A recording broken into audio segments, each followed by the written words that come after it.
যদি আপনি মাহে রমজানুল মুবারকে কোরআন খতম দেন, এমনিতে একটি হরফ পাঠ করলে কয়টা নেকি? 10টি নেকি। কয়টা নেকি? 10টি নেকি। আর যদি মাহে রমজানুল মুবারকে কেউ একটি হরফ পাঠ করে 700 গুণ বেশি নেকি। এবং পবিত্র কোরআনুল কারিমে হাজার হাজার আয়াতে কারিমা অক্ষর আছে, হরফ আছে, সবগুলো হরফ কোরআন খতমের মাধ্যমে আদায় হয়।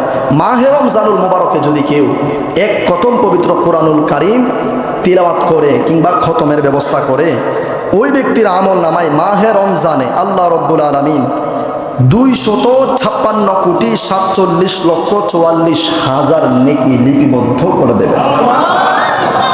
এজন্যই চেষ্টা করবেন বাসা বাড়িতে আপনাদের বিবিগণদেরকে, আপনাদের মেয়েদেরকে বলবেন কোরআন খতম দেওয়ার জন্যে।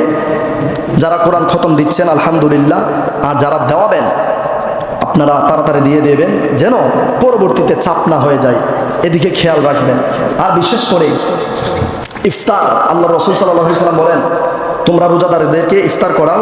কেননা এই তোমরা যদি মাহে রমজানুল মুবারকে রোজাদারগণদেরকে ইফতার করাও, মৌলাই কারিম একজন রোজাদার ব্যক্তি সারাদিন রোজা রেখে যে সওয়াব অর্জন করেছে, আল্লাহ রাব্বুল আলামিন তোমাদেরকে সেই সওয়াব দান করবেন। এবং এই সওয়াব দিয়ে দিলে যে ব্যক্তি রোজা রেখেছে ওই রোজাদার ব্যক্তিকে ইফতার করানোর কারণে তার সকল সওয়াব আবার তার কাছে আসবে না। বুঝতে পেরেছেন? এখন রোজাদারকে ইফতার তো করাইলাম, এখন রোজাদার বলবে আরেকজন ইফতার করিয়েছে, এখন আমার সারাদিনের কষ্ট একদিন ইফতার করাই আছে, নিয়ে গেছে। না, এমন না। নবীজি বলেন, এটা আল্লাহ রসুলের সাহাবী প্রশ্ন করেছেন আল্লাহর রসুলের কাছে, ইয়া রাসূলুল্লাহ তাহলে কি আমার সওয়াব তার হয়ে যাবে, আমি কষ্ট করে রোজা রাখলাম? বলেন না, তোমার সওয়াব তোমারই থাকবে, কিন্তু তুমি রোজা রাখার কারণে যে সওয়াব পেয়েছো ঠিক ততটুক সওয়াব পাবে যে ব্যক্তি তোমাকে ইফতার করিয়েছে। এরপর আল্লাহর রসুলের সাহাবাগণ বলেছেন, ইয়া রাসূলুল্লাহ আমরা যে আমাদের সবার তো সাধ্য সামর্থ্য নেই ইফতার করানোর, এখন আমরা কি করব? নবীজি বলেন তোমরা চেষ্টা করবে একজন রোজাদার ব্যক্তিকে একটি খেজুর দিয়ে হলেও ইফতার করানোর জন্য। যদি তা না পারো চেষ্টা করবে এক গ্লাস দুধ দিয়ে ইফতার করানোর জন্য। সুবহানাল্লাহ বলেন।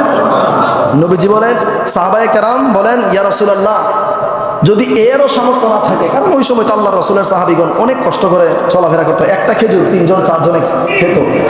বলছেন ইয়া রাসূলুল্লাহ যদি দুধও দিয়ে করাতে না পারি, নবী বলেন একজন রোজাদার ব্যক্তিকে তোমরা এক গ্লাস শরবতের পানি দ্বারা ইফতার করো।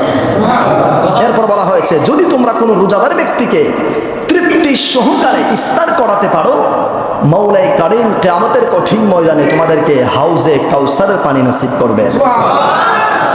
আর হাউজে কাউসার এমন এক পানি, ওই পানি যদি এক ফোঁটা কেউ পান করে, তার ওই যে সূর্যের নিচে অনেকক্ষণ থাকতে হবে না, কষ্ট হবে না, তার পুরো কিয়ামতের ময়দান জান্নাতে যাওয়ার আগ পর্যন্ত তার আর কোনো পিপাসাই লাগবে না। সুবহানাল্লাহ।